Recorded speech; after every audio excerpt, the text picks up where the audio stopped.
Hey, y'all. It's your girl, Jaslyn Harris, and I am your host of the Moves You Heard podcast. If you've been with us since day one, welcome back. Thank you again so much for being a loyal part of this community. I'm so happy to have you here, but I also want to show some love to the people that are just now joining us. If you're new here, welcome. You are now officially a part of the village. So before we get into it, I want to make sure that you guys are liking, following, and subscribing to our show on Apple, Spotify, and YouTube. We have another great guest for you on today's episode, but I promise I'm not saying that just because he is a part of my family. We have someone special named Brendan Bird Jackson, and he came all the way from Detroit, Michigan down here to Atlanta to, show some light on the music community down here. So before I get into it, I have to introduce him the right way. Brendan Bird Jackson was born in Detroit, Michigan. He fell in love with music at 3 when his uncle played saxophone, and he was instantly hooked. He learned to play bass in middle school and would often write music in his pastime. Although he stepped away from music, he recently relocated to Atlanta and was rekindled his love by creating the Wax on Wax Record Club, an event that brings music lovers together to discuss some of their favorite albums. He is currently working on a radio show titled Indie by Nature, which is focused on independent artists and working with the independent music community to help those artists turn their passion into their livelihood. Everyone, please help me welcome my cousin, Bird Jackson.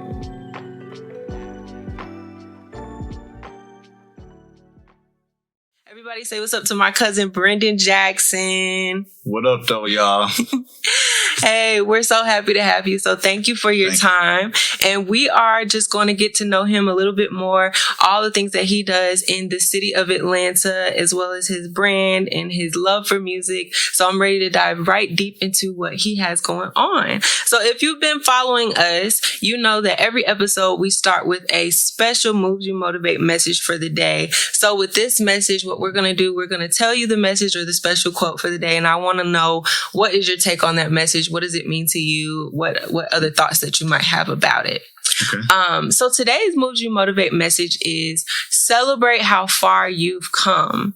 And I really think that is something really important for us to do in this day and age. Early before we started recording, we were talking about just how fast life is going. Yeah. So Brendan, what's your take on that message? Celebrating how far you've come.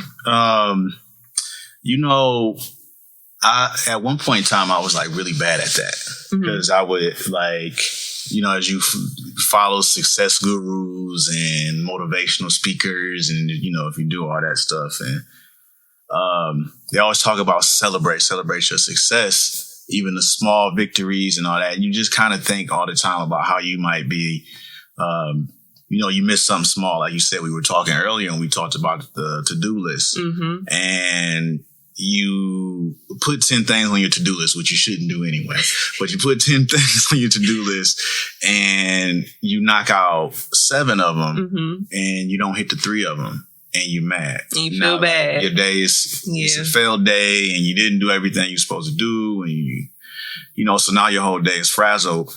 But you accomplished 7 things, which you shouldn't even have 7 things on your to-do list. So you have to celebrate those things because you recondition yourself when you do. And that's, for me, a big thing is just kind of always being in that mindset of I can, I do, I will, I must. And you go forward when you're trying to accomplish your goals because that's what you set something out for. And so when you're telling yourself constantly, you're not celebrating those victories, when you do the same thing with your goals, you're flustered, you're not focused correctly. But if you're celebrating those wins or celebrating those little hits here and there, they roll up into those big things anyway. So you kind of always have to remember that, always celebrate that, always look to that. So that's what I think about when I hear that quote. Just always make sure you're celebrating those small things because those small things lead to those bigger things. And then when those bigger things blow, sky's the limit. Yeah. That's when you really celebrate, right? Yeah, that's a really good point, how it snowballs into the bigger thing, because I think why it's so hard for us to celebrate the small things is because we're always looking at that big goal. Exactly. And we're not seeing ourselves at that big goal, so we just feel like we haven't accomplished anything. Like the list you gave, like the big goal was the 10. If I made the 7, I'm still a failure. But that's not true. Like, you literally accomplished 7 things out of the 10 things you were trying to do. Exactly. And trying to remember that, we're human. You're not going to get everything at once. Like, it's possible for some, but it's not always the healthy possible. Exactly. So when you take a moment to reflect, it really is something special. And it's crazy because, earlier I told you that sometimes I'm an overachiever and I'm always putting too much on my plate. But I have this thing in my mind. My mind says, no matter how many things I've done, I haven't done enough, right? But if I actually have a conversation with somebody and I tell them the things that I've done, the things that I'm working on now, they'll look at me like, wow. Whoa, wait a second. Exactly, you're doing a lot. That's what made me learn that. Yeah. And so, that makes me realize, okay, girl, you are kind of doing a lot. Like, you could chill a little bit. You don't have to be so hard on yourself. Mm-hmm. And that's I don't want to say curse, but that's the curse of, being like so hard on yourself and being like a perfectionist. Yeah. But thank you for that. So hopefully all my other perfectionists out there celebrate how far you've come. Okay. Yeah, absolutely. You're still moving and grooving. It's okay. And also remember that prevents burnout. Yes. Celebrate yourself. That gives you those times and those moments to stop, take a breather, bask in the moment, and then you can reset yourself and keep going versus the alternative. Yes. And I just want to mention right now that we're in a different space today and we are vibing out. So I feel really relaxed. So that made great sense. Like, I just took the moment to exhale these beautiful incense that are in here. Okay. So thank you for that. But now it's time to get on you. So who are you? Where are you from? And what would you say? Like, who is Brendan Jackson? Well, I'm from Detroit. That's why y'all heard me say "what up though" at the beginning, because whenever you saw always "what up though," like, "what up though" is and it's not a question. I mean, it can be, but when you say "what up though," it's just a greeting. So when I say "what up though," you say "what up though" back. What up though, Detroit? What up though? But I'm from Detroit. Moved down here a couple of years ago. Have a 14-year-old daughter, beautiful daughter, so smart. This is amazing artistic ability. I think our whole family kind of has that, which is crazy. It's kind of weird. And as far as who I am, beyond that, I'm a music lover. Mm-hmm. As you're seeing in this setting, the setting she's in is here at my home, and I have a case full of vinyl records, and that's my love and my pastime. I love just kind of listening to vinyl, is be able to hold a record, to feel it still, to have like that physical connection to it. It's very important to me, and I love it because I feel like, to me, music is a universal language. Mm-hmm. Music is the one thing that everybody could connect to. It's the one creative medium that there's not one person who can. You may not be a person that listens to music all day, every day. Mm-hmm. But I bet you there's something you bobbing your head to. Mm-hmm. It can make the most hated, evil person take a moment and enjoy themselves, or it can make, the happiest person be in bliss and enjoy. So that's why I love it so much. And that's why, the vinyl and stuff. I used to play bass when I was younger. So I've always had a connection to it. Like, my earliest memory, which is crazy, you kind of don't remember. They say your brain doesn't really kind of pick up things until you get around 7. And that's when you get into a different mind state, brain state, and you can kind of remember things. That's why a lot of times, like, when you think about your past memories, if you try to go back as far as you can, most of the time you can't really think past like what it was like before this certain age. And then, like, you see blotches, but you can. But I just kind of, there's this moment when I was 3 where I remember I had my uncle who, R.I.P., my uncle is no longer here with us on my dad's side, but I remember when I was 3, he used to play saxophone in high school. And I can vaguely remember, like, sitting down on the couch and sitting with him and like trying to play the saxophone. So it's always been this connection with for me. So music in your blood. It's in the blood. So my dad listened to everything, so I listened to everything growing up, so I pulled from everywhere. And then my other uncle is, he's an artist, literally, he does that for a living. So I pull from that. So it's multiple places. And so, that's who I am. That's what makes me. That's the thing for me. I love music. Yeah. And if you guys could see this room, if we could turn around the camera, we're not today, but if you could see the vinyl that's behind us, it's really beautiful. His collection is amazing, and I've gotten a bigger appreciation for it coming to know him. Might be able to get a BTS of it later. Oh yeah, we could probably get that. So tune in for BTS later.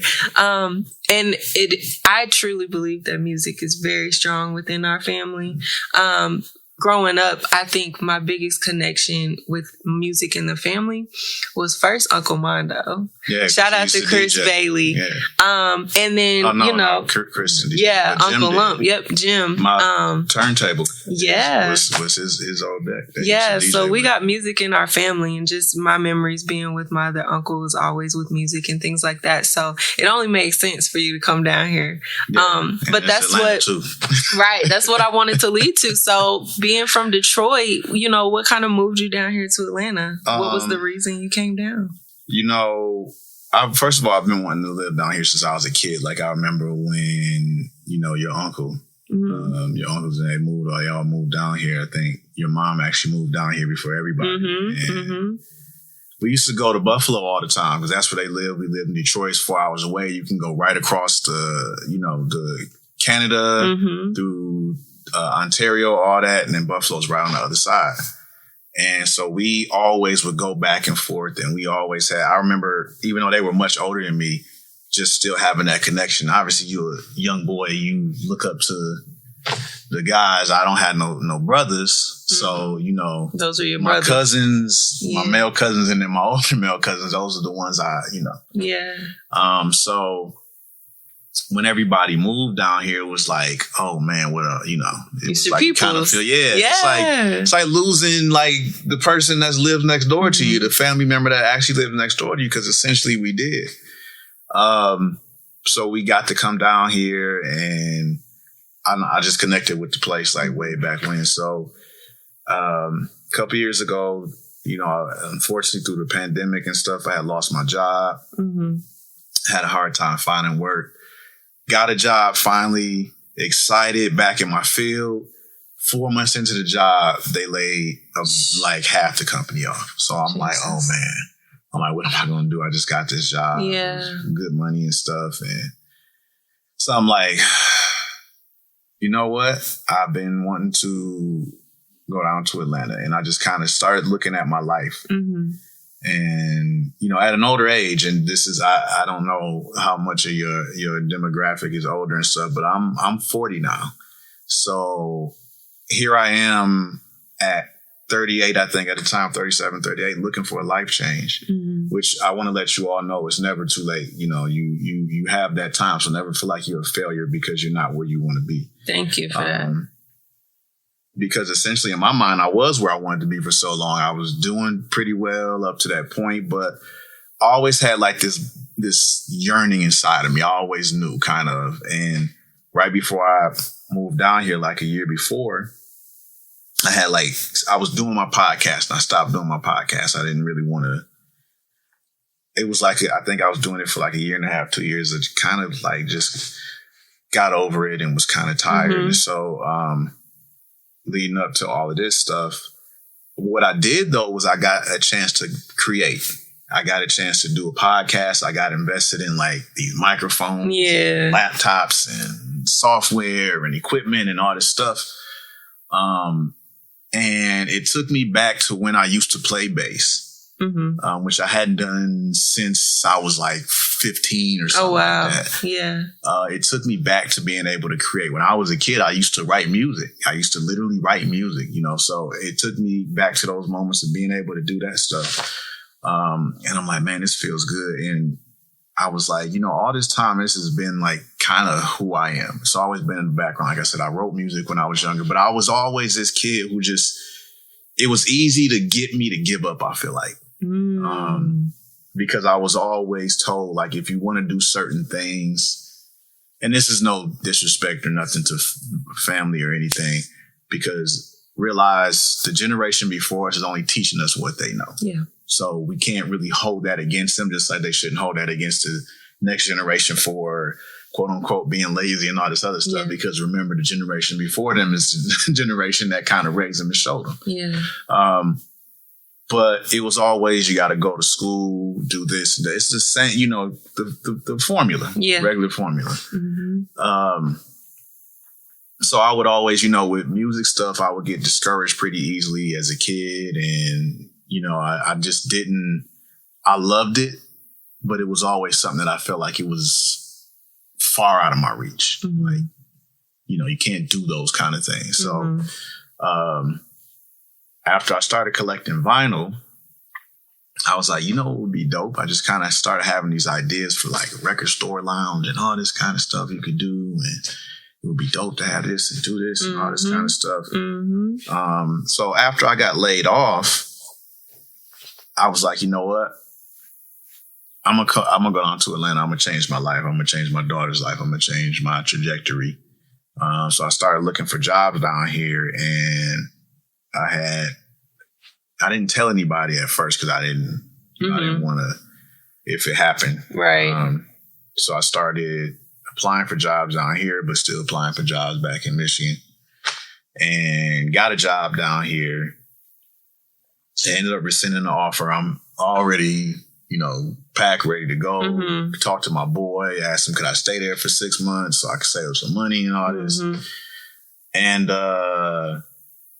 I'm like, man, what am I going to do? But I'm going to go down there anyway. I'm going to figure it out. Talk about a leap of faith. Yeah, I'm like, it's something in me at this point in time telling me, like, you have to go. Because if you don't, there's this burning inside you right now that it's like, it almost feels like this is your last chance kind of thing. So there's this thing that's like, you got to do it. So I'm like, well, I'm going to go down. I'm going to still keep applying for jobs and stuff. Did end up getting another job, thankfully. But that's what got me down here. I'm like, I want to come down here and I want to create. I want to change the trajectory of my daughter's life and build something for my family. So I decided the best place to do it is to come down here and network with people, because my ultimate goal is to, like I said, I want to build a record store lounge, a place where you can come, you can buy records, but you can vibe out. There's stuff going on there, events and kind of different things going on. So I'm working on trying to get the equity for that, but also networking with different people who are music professionals, because what I want to do ultimately here is I want to move into music management and really focus on independent artists. Yeah. Because independent artists, the reason why I say I want to focus on independent artists is because independent artists, whenever there's a change in music, if you look over the eras in the history, when you think about funk, disco, when you think about rock, when you think about grunge, when you think about hip hop, most of those came out of an underground movement. And so whenever there's a change in music, it's usually spurred first from some type of reality, independent, from the people who are not on TV every day, who are not, at the Grammys and doing all, they just on their grind. They still got a 9 to 5. They're trying to figure out how to make music their life. And so in today's world, because you have so much technology and access, you got SoundCloud and, companies or the streaming services, they'll allow you to upload your music independently. And there's companies who, you could pay them a monthly fee, but they'll distribute your music now. And there's all kind of outlets for independent artists to make money. And there's people out there who are making money or making a good living, and you don't hear them on the radio every day. Right. But, they're there. So, so it's just, there's that outlet, and that's why I want to focus on independent artists, because I think independent artists are who are going to change how the sound of music is right now. I can definitely agree. People are kind of tired of it as it stands, because there's a formula to mainstream music right now. Okay. This is no longer like a conspiracy theory. Is known when you look at your Spotify playlist, they push certain music to you. You know, the top 40 playlists, those generated playlists. You know, Universal Music is invested in Spotify. Right. You know, they're, you know, beefing with them and stuff, but they're invested in them. So there's obviously an interest. Yeah. And you scratch my back, I'll scratch yours. So they want to push a certain kind of sound and music to you. Anybody you talk to every day is telling you.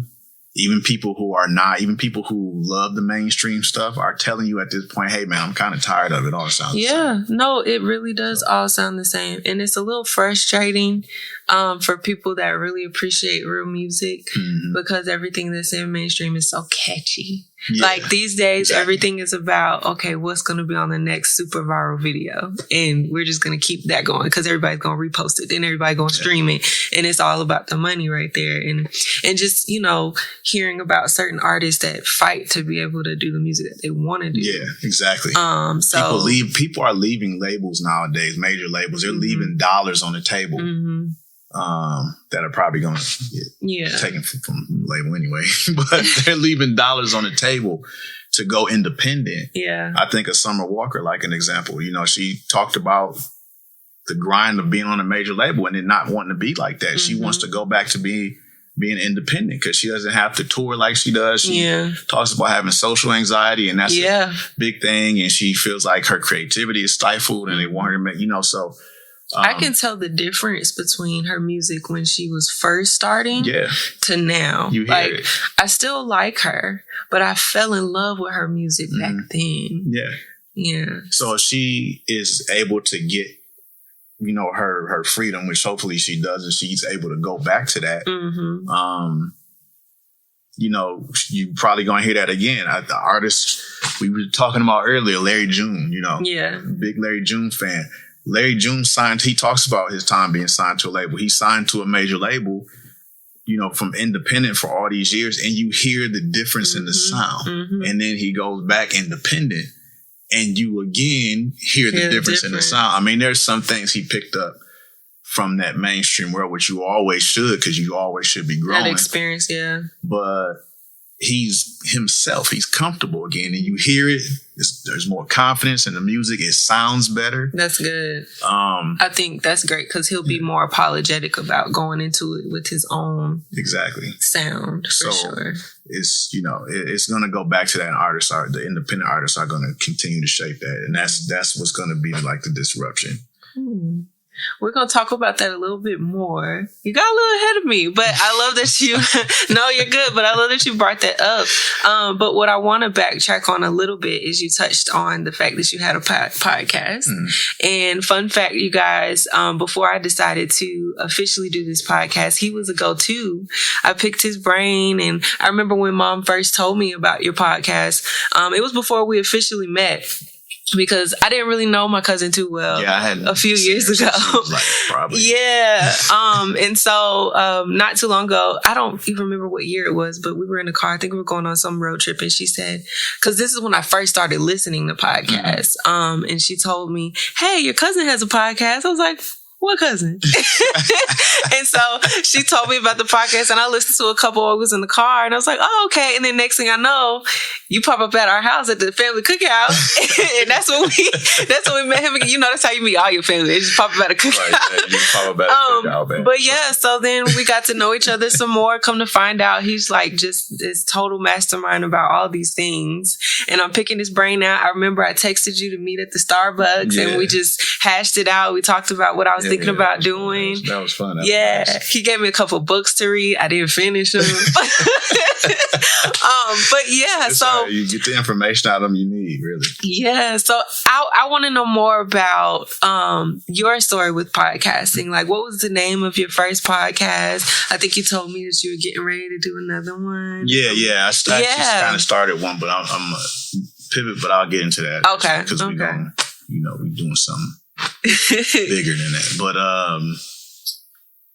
Yeah, so I really kind of how my podcast idea started was like barbershop, you know. So I go to barbershop, you know, and there's always this like stereotype that all dudes only talk about, and I think this is mostly from ladies. I think that all we talk about is women and sex and sports, right? Those only three topics that come up in the barbershop.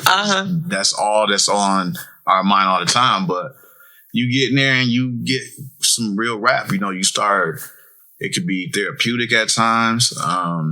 You know, my barber up there, he was a friend of mine also. So, you know, I come in there, I would talk to him about life stuff, family stuff. We powwow about, we would talk about sports and sex and all that stuff too. And, you know, but we would also, like I said, we would talk about brotherhood, family, you know, we might be talking about space or something like that. Like we might be talking about something random, you know, we might be talking about how the human mind works. And I love that because it's unusual to hear that about typically Black men talking about things like that. You know what I'm saying? Because we are put in this box to just talk about those three things. Yeah. So it's like, no, we get deeper than that. So I'm like, I wish we could capture these conversations, but of course, you know, not everybody is comfortable with being filmed, and you get into the aspect of what if this blows up, people are going to, you know, and you got random people that are involved and it just kind of becomes messy. So I'm like, man, how do I do it? I didn't really listen to podcasts. Like I knew what podcasts were. I listened to them here and there, but I'm like, you know, well, maybe that's something I might be able to do. And a friend of mine, I knew he had a podcast. So I had kind of talked to him about it a little bit, and he told me kind of what I would need to get started. So I'm like, well, let me look into it. I grabbed these books because I'm like, well, I want to see if this is going to cost money, because everybody's like, podcasting doesn't cost a lot of money. It's low overhead. Money, y'all. All you need is a laptop and blah, blah, blah. And while that's true to a certain extent, if you want to get at least some kind of traction, if you're just doing it because you like, I'm bored, like it's a hobby, I just want to talk and yada, yada, yada, then by all means, get your recording software on your laptop, get you a hosting site. The only thing you're going to have to spend is $20. Actually, Buzzsprout, you can get it for free. You know, you get up to, I think, an hour or something of time for free or something a month or something like that. So, yeah, you can do it from that standpoint. But I'm like, if I'm going to do this, I want it to have at least some kind of impact. Obviously, I wasn't thinking of, you know, I'm not about to blow up off this, but I just want to kind of give people something to connect to, like regular people. Yeah. So, got a couple books, started looking into it, saw that it would be somewhat a decent investment. So I, you know, initially made it a decent investment. I was going to call it the Take Flight Show at first. I don't know why. Because it kind of didn't make sense. I was about to ask you why. I think I got the idea like, oh, we can take off on topics or something. Oh, okay. So I was like, that don't really make sense. Yeah. Because I'm like, well, you said you want to kind of be inspired by this thing from the barbershop. You obviously can't call it the shop because LeBron James had a show like that. The barbershop I was at, shout out to them, the Social Club in Detroit, man. If you're from Detroit, go visit the Social Club. But they also have their own stuff that they do, a monthly meetup that they also post and stuff called Shop Talk. So I'm like, well, I can't name it something like that. I don't want to knock off them and all that. Yeah. Because they talk a little bit more in depth about finances, and they do talk about mental health and stuff, but it's more like it's like a panel almost. They usually bring somebody and they interview them and people can ask them questions. So it's a little bit different. So I'm like, I can't really do that. And so what can I do to kind of give it that, you know, touch on it? So that's when I called it the Fade Up Podcast. The Fade Up Podcast. Yeah. And so I got a friend of mine that I was working with to do the logo because he knew how to do graphic design. It was like a silhouette, the side of a guy's face, kind of it was just black and white. Like you could see his fade. Yeah. He got like a kind of like a curly high top a little bit. And it said the Fade Up Podcast on it. So I'm like, yeah, this is what I'm gonna go with. I originally didn't know if I was gonna do it by myself or not. My cousin and his homeboy, they happened to come over one day, or my cousin happened to come over one day, and he was just talking about how he wanted to do a podcast. It was just coincidental. And I was thinking about adding co-hosts anyway, because, you know, doing it by yourself sometimes can be a little hard, and keeping topics up and stuff. And so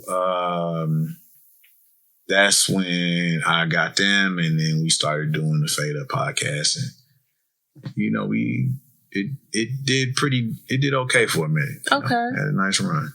That's what's up. So where do you think you would want to go with this new one? Do you feel comfortable talking about that a little bit? Yeah. So I actually got one now. It's called Wax and Facts with Birdman and CJ. That's one that we work on. And it's music. Mm-hmm. You know, we talk about music. My brand is Wax on Wax. Yeah. You know? So, and Wax on Wax Record Club. So we just we talk about music. We try not to make it like, I didn't want to do something mainstream. Like, I didn't want to do something that everybody else is doing. I didn't want to just talk about hip hop music. I didn't want to talk about what's the latest gossip and news and stuff. So, like, we'll talk a little bit about news, but we kind of touch on different topics. Like, I've talked about streaming in relation to getting paid and stuff on there. I've talked about, should an artist go independent versus should they go mainstream. And I'm not a expert by any stretch of the measure yet. I'm still learning this stuff myself, but I go to school for all this stuff. And so I'm sharing things that I've learned in school, but also things that I research on my own. Because I kind of go down that rabbit hole when it comes to stuff, especially when it comes to music. So I want to give my take and advice on that. We also like to give artists their flowers. So, you know, we talked about the Thriller documentary last year and gave our take on that. So it's just different stuff, different topics we touch on. And I really enjoy it. But further than that, another thing that I'm working on is an independent radio show that's going to be dedicated and focused on independent artists. Me and my homeboy Quentin, shout out to Quentin. We're working on that as we speak right now. So look out for that soon, but we really want to focus on, like I said earlier, I was talking about those independent artists. We want to focus on giving those independent artists that shine a chance to come on, interview, and actually artists, period. Not because they all kind of intersect. Like artists who paint, artists who dance like yourself, artists who, you know, I don't know what else. There's so many different mediums of creative people who do videography, photography. You know, you want to bring them all in because they all intersect. The main thing is music, but it's funny now how music has connected those different mediums so much now. The more you talk about it, by the two, and the more you're like involved with the community, the more you realize we're so cohesive. Yeah. So cohesive. Because you go on a little 5 points, like, and it's, you know, but everybody who kind of has that mind and that, you know, it draws those people in. And it's not just one group just because, even some of the stores down there, like Moves, you know, I talked about with the Wax on Wax Record Club, people come in there and of course you got your music heads. But you got people who are creatives in other mediums. And they come in there and they get inspired by what's in the store from that, you know, and they're coming into a music store and they do something totally different. People a lot of times come in there and they talk to Daryl, the owner, and ask them, could they record in the store and stuff? You know, people who are shooting, their own podcasts, or you got videographers who come there and they just want to shoot it because they like the aesthetic. It's beautiful. Yeah. Photographers come in there, they want to shoot it because they like the aesthetic of it. So you see how, like you said, they all kind of intersect and intertwine, man. And so that's what we want to do. But we want to, like I said, the main thing is we're going to be focusing on those independent artists and letting them. Atlanta, the place to do it too. Oh yeah, there's 1,001. Everybody. Even for like the dance community, I was a part of a small dance group called Guy Code shortly after I graduated from college, and it made me realize like there's so many talented underdog dancers here in Atlanta, and when you compare dancers from Atlanta to New York or LA, New York and LA, those are the bigs. Those are the two big ones, right? Atlanta, it's like we're known, but we're known as the underdogs. Yeah. Like we have this talent, we have this heart, we have this grind, but we're still the underdogs. We're still like not literally where we are. Yep, it's like that with the the film industry down here. It's like that with a lot. You come down here, you kind of realize. Like, and we're always like slowly growing, but it's still they've already had that stamped on them. So it's the third one, but we got the underdog. But I appreciate that title though. I really do, because it gives you that other sense of heart. You know what I'm saying?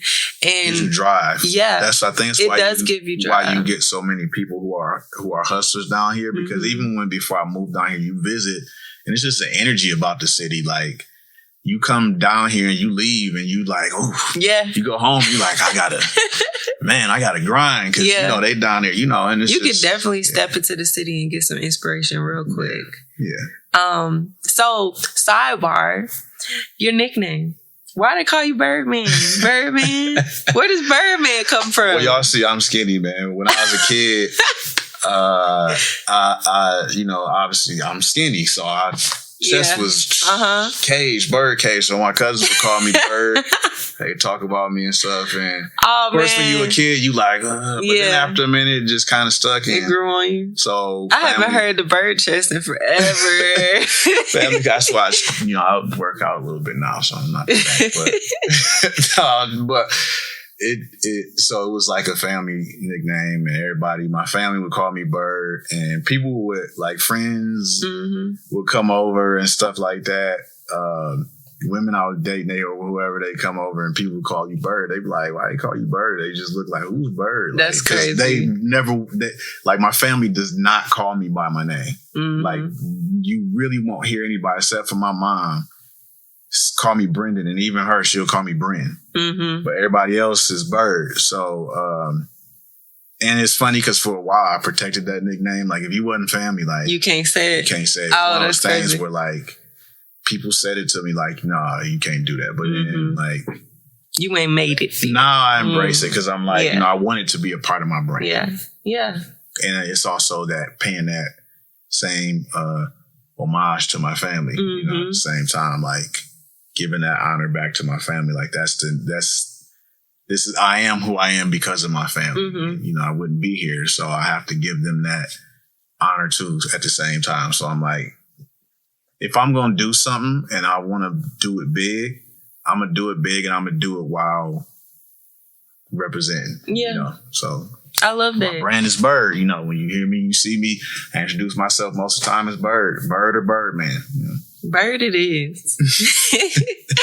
But cool. All right. So now I want to get into Waxed on Wax. You touched on it a little bit, but let's get into it. So what is Waxed on Wax? You said it was a record club, a record brand. So Waxed on Wax is my brand, but I deem my brand because of my love for music, right? And because of my love for those records. Like, I can, just listening to records is so peaceful to me. I can listen to them all day. Like, there have been points in times where I literally have gotten up in the morning, brushed my teeth, showered. As soon as I come out, or even before that, I'll brush my teeth, man, and turn on the record. Then I'll get in the shower and do all that.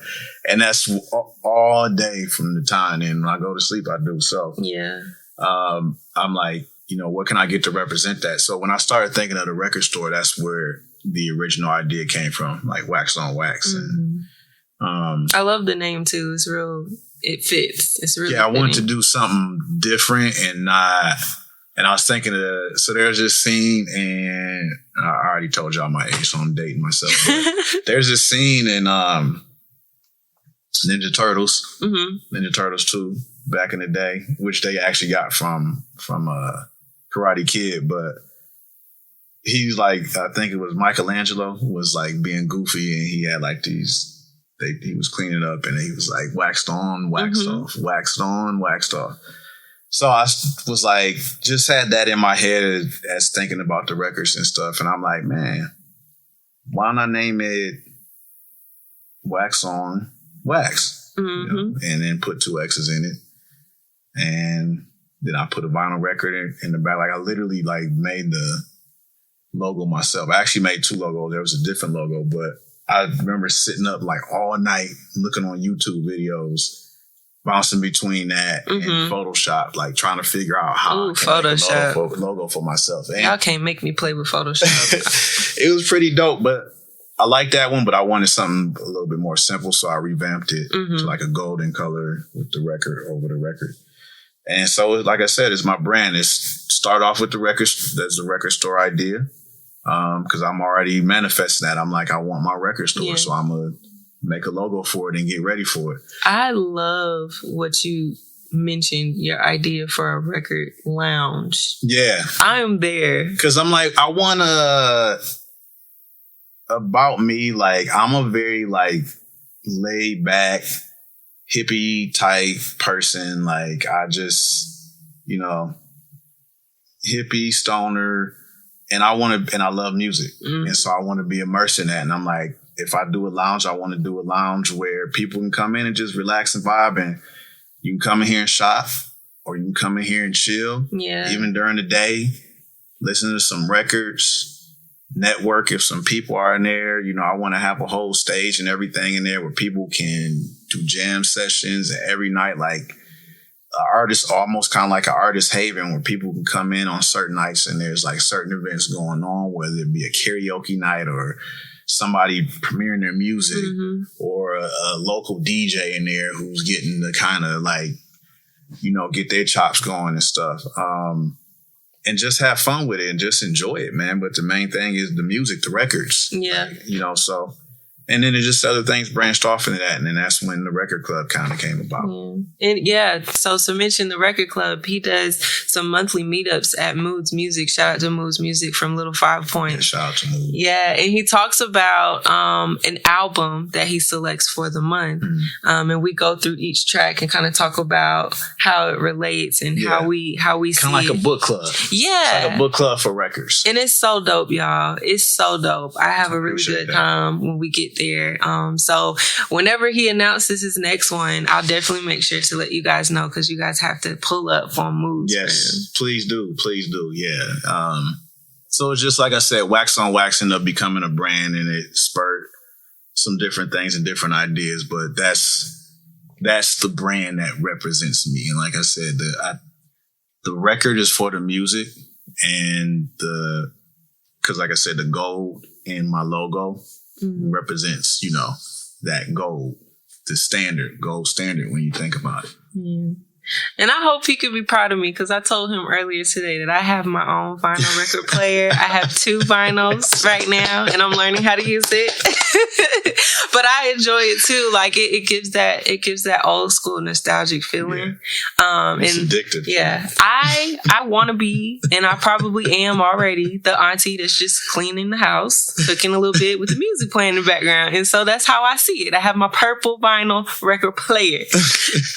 But yeah, so this has been great. So before we close out, I want to bring up the fact that you did attend last year's Mental Moves workshop. And last year, as you guys know, we focused on the mental health of Black men. Thank you so much for coming to support that event. But I wanted to know, what were some of your takeaways from that event? It was good to see a group of Black people, and not just Black people, but young Black people, in this space, being vulnerable and being relatable. Because, sometimes, especially nowadays with social media, like it's so easy to get caught up in the image of who that person is on social media. Yeah. So people are like not as vulnerable as they, used to be, or as they can be, or whatever, because they're trying to keep up whatever this image is and whatever they're telling themselves. So it was like great to see that, and so many go-getters out there. Like you don't see him here. 3 is, he had his booth set up with his clothing line. You had people set up with like different things. So it was it's amazing to see that. And also for everyone to, like I said, there was no, you never got a vibe in there, because other people had their clothing brands and stuff in there. You never got the vibe that somebody was like, oh, I don't want Yeah. Why are they here? Yeah. There was none of that. I don't let none of that come into my things. So it was great, but it was great to see all that because there's an alternative representative that you always hear about. So, but it was just awesome to see a young group of Black people just being vulnerable and talking about mental health because I'm big on mental health. As you know, we've talked about that. I have bipolar 2 depression. I've had my moments. I go through my ups and downs and stuff, but I've learned over the years kind of, through therapy and other things, kind of how to understand and know my triggers. So it was awesome to see y'all all talking about that and covering that because I'm pretty sure there were people in the audience who may not be there yet. Mm-hmm. And for whatever reason, and that day could have been the day that they needed to hear something. Or they saw how maybe it helped someone else talking about their struggle, their journey, or what they're going through. And that person sees what they're going through and say, hey, man, I'm going through a very similar journey. And it was great to hear this person get up here and talk about what they struggled through and what they went through and how they overcame it. Maybe that's the message I need. Yeah. That's the message I've been looking for. That's why I'm here. So that was awesome to see. That was beautiful to see. And I'm glad you were able to put something like that together. I hope you keep that momentum going, keep that moving because people need it and are going to continue to need stuff like that. Thank you so much for that. And thank you for being open about some of your story with your mental health because it's real. We're in this day and age where we're just supposed to pretend like we're perfect all the time, especially in social media. Yeah. And it's not true. We go through everything the same way as someone else goes through something, next door. It's real. So being able to have a platform like that to bring it to the forefront and let people know that it is a safe space to talk about these things. There is a way for us to address them and just have better practices just to, process things so that we don't get to a point where it can become, dangerous or threatening or too dark. That's my goal and just making sure people feel safe to do that and make sure that they can take away something. I say this a lot of times, like, I know I'm starting out and I'm not like the biggest known out here, but if I just impact 1 or 2 lives, I've done my job. Great job. Yeah. I believe in that too. And you said none of us are perfect. I always like to tell people there's no such thing really as perfect by definition, what that definition actually means. Because I like to say you're perfect. You're perfect already as you are. You just have to know what your definition of perfect is. Because like I said, the definition you read in the dictionary isn't that. Mm-hmm. So as soon as we understand that, that's when you're kind of able to me, I feel like that's when you unlock that freedom, or at least you begin to go on that path of that journey of what freedom is, when you start to realize I'm already perfect. I'm already perfect the way I am. That's when you begin to feel free. I'm so glad you said that. Look, we could talk forever, but I'm so glad you said that because earlier I have a prayer group with some of my girlfriends. Shout out to the Soul Sisters, started by Kels. But we had a prayer call on Monday and we had to say some things like, what would we say to ourselves maybe 3 years ago, or just ourselves like in the past. And people were saying some really good stuff and my spirit just hit me to say, I am enough. Mm. And I actually got emotional on that call, and I was not anticipating getting emotional on that call because I've, had instances where I feel like no matter what I'm doing, I'm always busy. It's never enough for what I see myself doing, how other people view me, and it really hit. Mm-hmm. And so for you to be able to say that, it coincides with what I'm trying to say as far as you are perfect, like you were saying, and I am enough. And knowing that and accepting that and believing that, that's going to get you so farther than you trying to accomplish something that you might feel is far-fetched, So I really appreciate that. Thank you so much. And like I said, we can talk all day. I'm always picking his brain. We're always talking, but we can't keep you guys hostage for so long. So before we say goodbye, I want you to give our people your information. How do they follow you? How do they find you on social media? Y'all could follow me on Instagram and TikTok at Waxed on Wax. You can also follow me on X, Twitter, whatever. I like to just call it X, formerly known as Twitter, because that's what all the publications call it. So follow me on X, formerly known as Twitter, at BirdmanBrain84. All right. Well, thank you so much for joining us. We're probably going to have him back one day because we can just go on a whole bunch of different topics with him. And I just love what he has to say for us. So thank you so much for viewing. And like I want to end all of my episodes, whether you're going through highs or going through lows, just know that I'll be right there with you to keep on moving one step at a time. Thank you guys. See you soon. Thank y'all. Peace. Yay, we did it. That was so good. I swear we was gonna get on so many things. I was like, oh, we about to have a whole movie. Jump in. Yeah.